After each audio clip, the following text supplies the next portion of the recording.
So welcome to another episode of the art and science of filmmaking. You'll join me in a beautiful field of flowers today. Yellow flowers. Today we're going to talk about focal lengths and how that can change your image for filmmaking and photography. So this is a wide angle you currently see me at. This is a telezoom.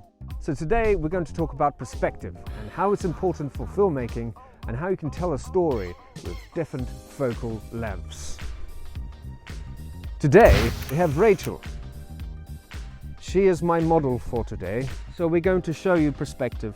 So currently everything's really far away from Rachel. She's on her own.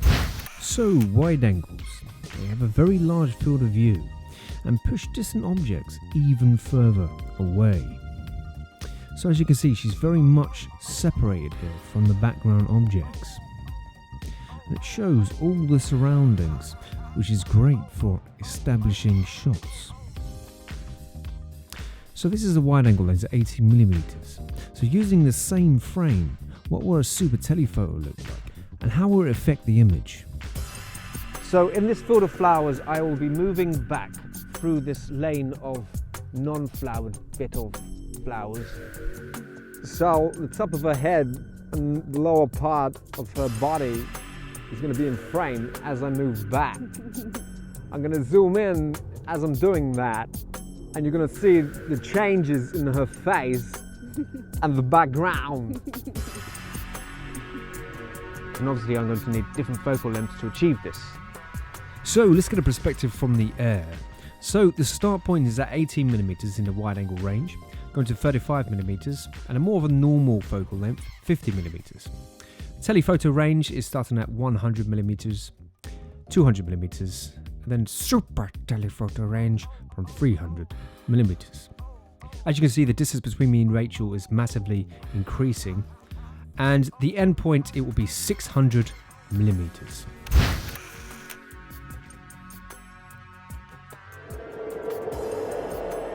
So for the tech savvy and inquisitive, here's some information on camera 1.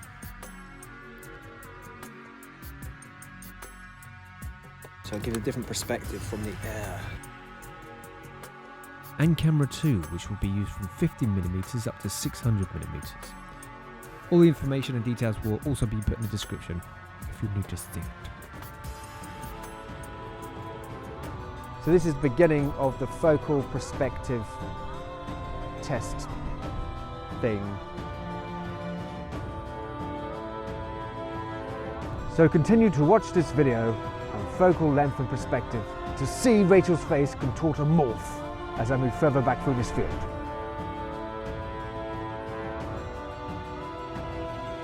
Okay, you join me at 35mm.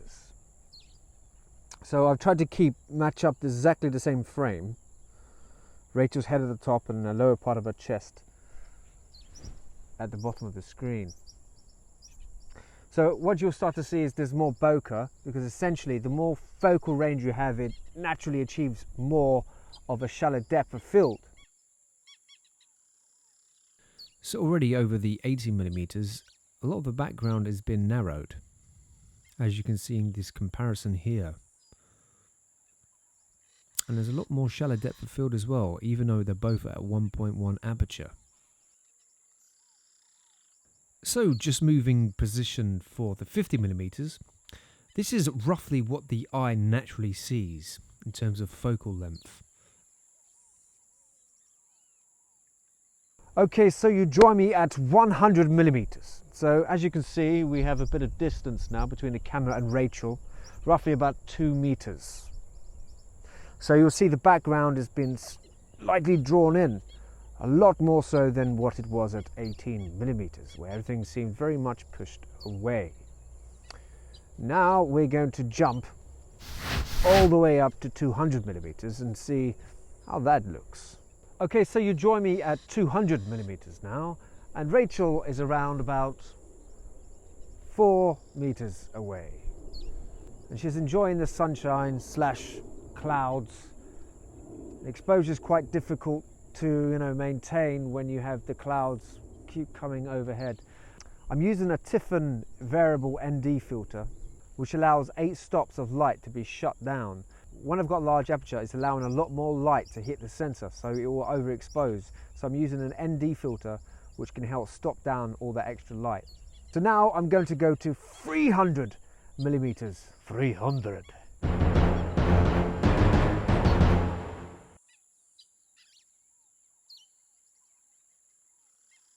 Okay, so Rachel is now at 300 millimeters. So she's roughly about, I don't know, 6 meters away. While we're here, I'm just going to mention the audio is being recorded with an iPhone 8, just a normal Apple interface for recording voice memos. And I'm using an ALAV mic by Aperture. It's here, like this. ALAV Aperture. So that's how I'm recording sound externally, and then I'll have to post-sync up the audio. I've also got the Rode VideoMic Pro attached onto the GH5, just in case that this does not work very well. I can just use this directional mic. But the directional mic is going to pick up a lot of the ambient sound. Well, this mic is a compressor. It's pretty much just picking up what's closest to it and it's kind of cancelling everything out in the background. And I have the A7S Lilliput 4K screen, so I can just look back and see exactly what's in frame.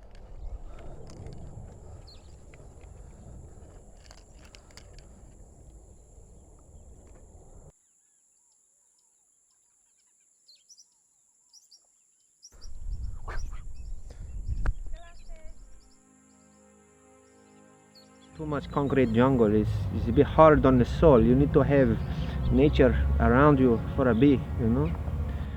Without nature, man, you don't feel, you know, natural. You need to have the nature with the flowers and the horses, which are over here. The beautiful horses and the beautiful flowers make you feel very, very full and rich with life. But these they're no good. I don't like these flies. 400 millimeters with me, James Martini, and Rachel. Today I'm talking about focal lengths and perspectives. So the flowers are a lot higher up on Rachel now, and you can barely see the green bushes in the background now. Crazy amount of distance, look at it. Wow, she's miles away.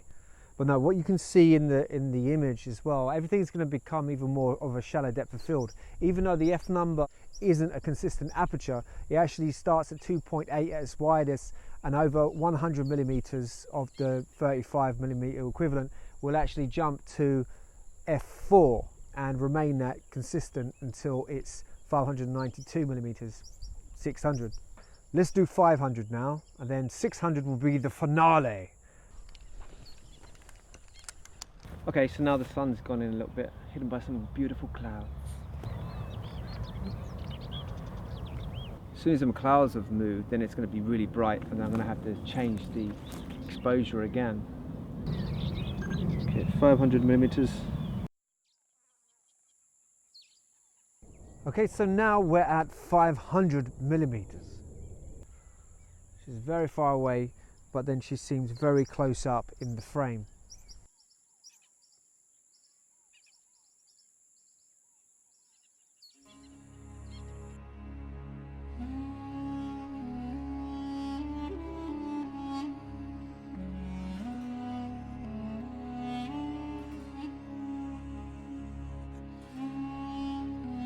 So welcome to 600 millimeters. Amazing.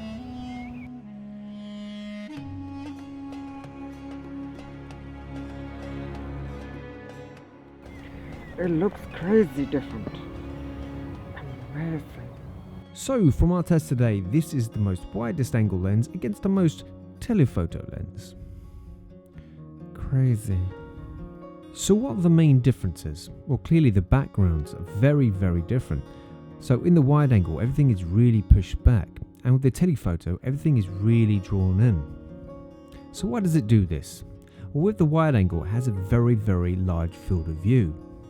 So it will be capturing more of the background in the same frame. And with the telephoto, it has a very, very narrow field of view. So it'll be capturing a small amount of the background. With the telephoto, because of the distance between the lens and the focus point and the narrowed field of view, it creates a compression. So it helps achieve more of a shallow depth of field, even at higher f numbers. So just going to snap through the focal length ranges from 18 to 600mm and also showing the bird's eye view, which was filmed on the DJI Phantom Pro. So with filmmaking and cinematography, you do need to utilize your focal lengths.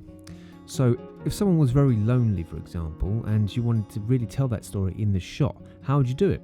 Well, you could use a very wide angle lens where it pulls the subject into the camera and pushes everything really far away so they look completely alone and separated from the background. The normal range from what the eye actually sees with a full frame sensor is actually 42mm. So anything around the 40 to 50 is the closest look to what your eyes actually see. And these are the most commonly used focal lengths in film and photography.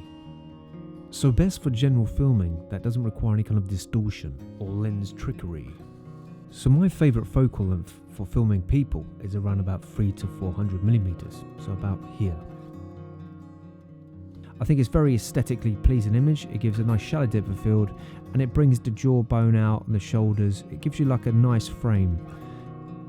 So maybe when you're filming an intense scene and you need a really close-up shot of your subject and you really want to see what they're saying and see the intensity on the face, use a telephoto lens because that will really isolate that subject. It can also help reduce distracting objects in the background. So that's the end. Let's have a little look at all the focal lengths in quick time. Wow, look at all them. So every focal length has a different ability and can make the image look very different, especially with the background. So utilize it to help tell your story.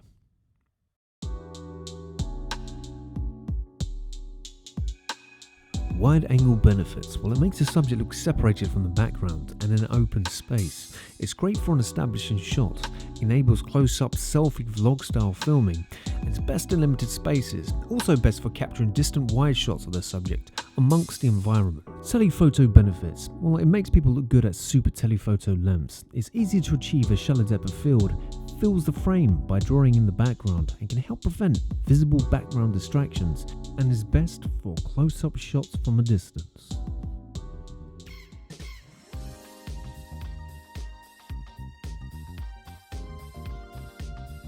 Film presented and edited by James Martini. So subscribe, like, and follow for more videos. Motto was real white. So check me out on social media. And check out my website on jamesmartini.com.